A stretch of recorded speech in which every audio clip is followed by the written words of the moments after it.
Bom, então a ideia é conversar um pouquinho sobre como as incertezas envolvendo a previsão de desastres, e não somente a previsão, mas a comunicação disso para a sociedade, ela pode ser comunicada e envolvida, né, em sistemas de alerta, previsão e monitoramento de desastres.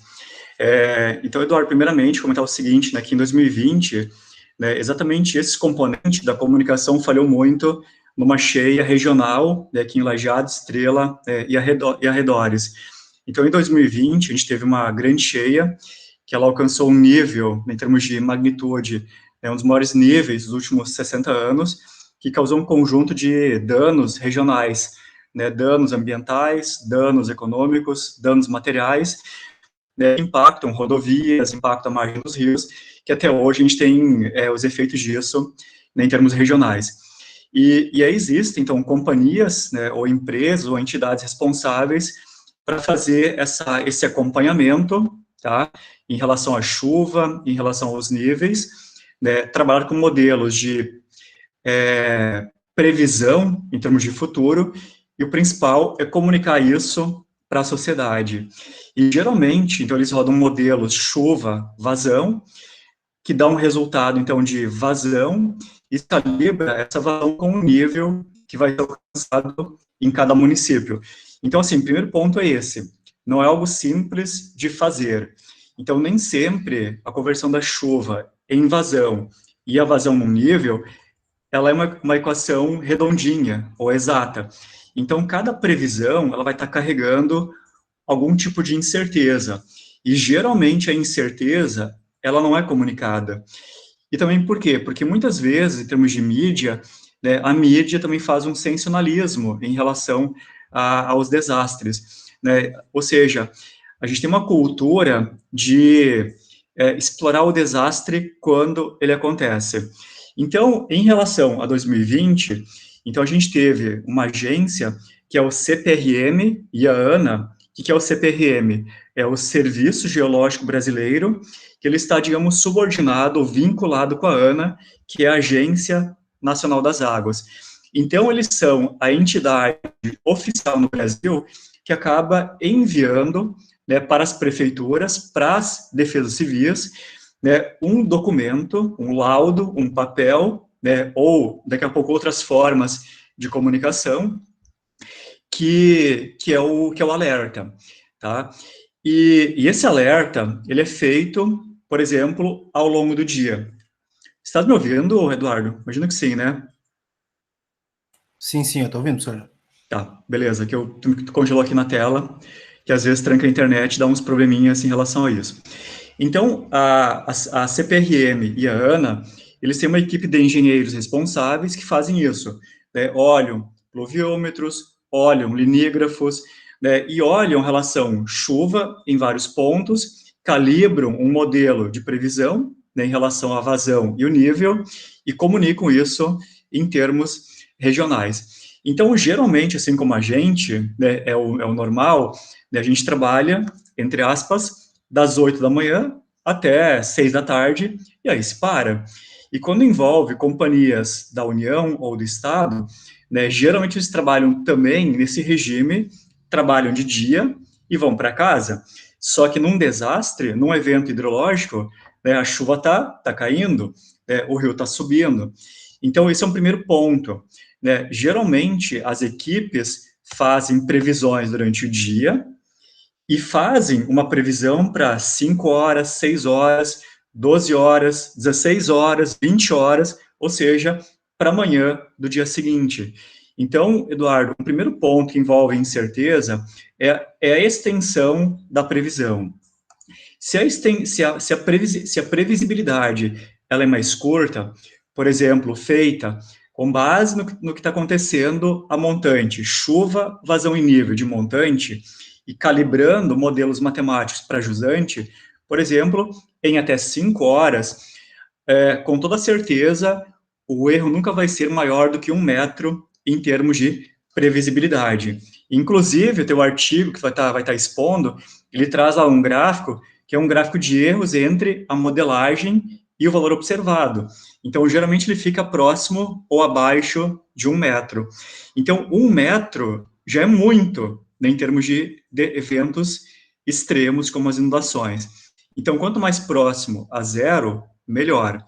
Então, esse é o primeiro ponto. Geralmente, na comunicação para a prefeitura, ou a comunicação para as rádios e TV, que alcançam os moradores para sair do local, né, a informação da incerteza, ela não é comunicada. Então, eu acho, né, que para aumentar a assertividade, o ideal sempre é colocar o erro para cima, ou seja, errar para mais e não para menos, pensando em fator de segurança na comunicação.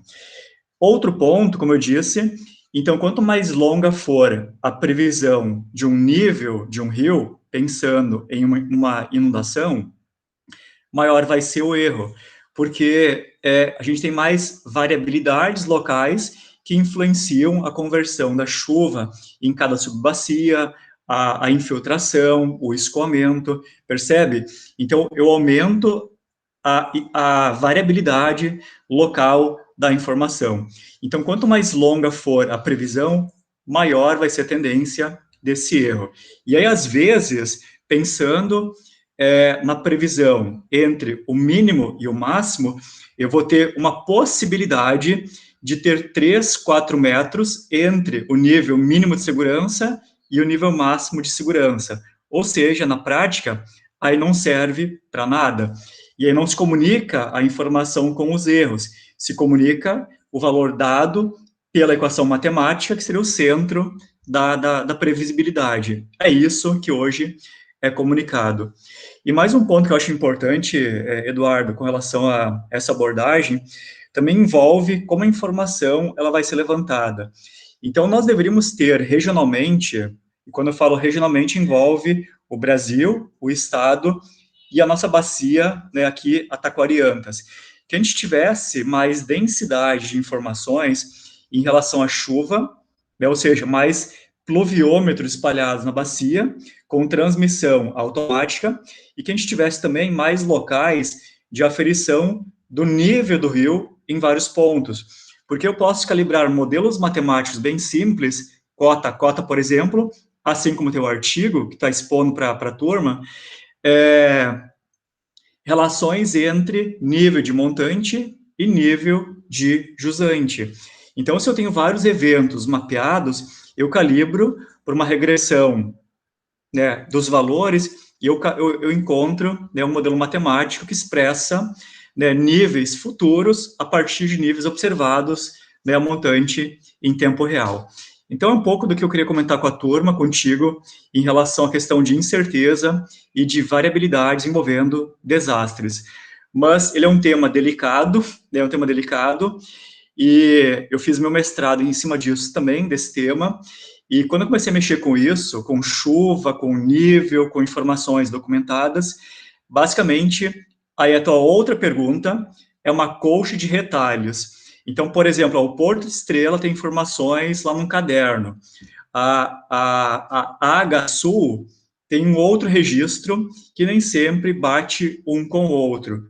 A Codesp, que é a Companhia de Docas de São Paulo, que era responsável pelo porto, outros registros. Aí nós, na Univates, implantamos um sistema de aferição de níveis automático. Era, de novo, um outro registro. Então, consegui compatibilizar isso, né, ao longo dos vários anos e tirar modelos precisos, não é tão simples de achar modelos sem erros. Sim, e eu fiquei, agora na tua fala, eu fiquei com uma dúvida. No artigo, mostra um período de retorno de inundações de 2 anos. Eu não sei, eu não tenho conhecimento para isso, mas existe algum plano da Prefeitura de Lajeado, ou do Estado, de remoção permanente das pessoas que ocupam essas áreas de inundação que é recorrente, ou não tem isso? Tá, perfeito. É um outro ponto interessante que é a questão da consequência, né, e a gestão urbana, né, com relação ao tema. Eduardo, Estrela fez o que tu está comentando já em 70 e alguma coisa.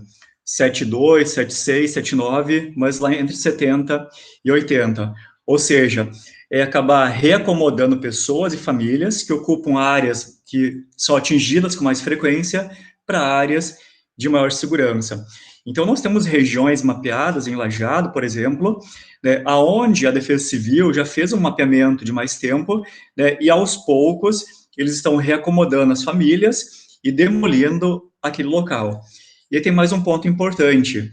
Se deixar a área, né, como um vazio urbano, vai acabar havendo uma invasão dessa área, possivelmente por pessoas que preferem morar próximo ao centro, mas numa área de insegurança. Então, o ideal nesses casos, quando acontece isso, essa retirada, essa demolição e essa reacomodação, é incorporar nesses locais algo parecido com o Parque do Jique, ou seja, incorporar um parque municipal que vai ter um uso coletivo, né, durante a fase mais favorável em relação ao ano. Ou seja, é incorporar e dar um uso público para aquela área.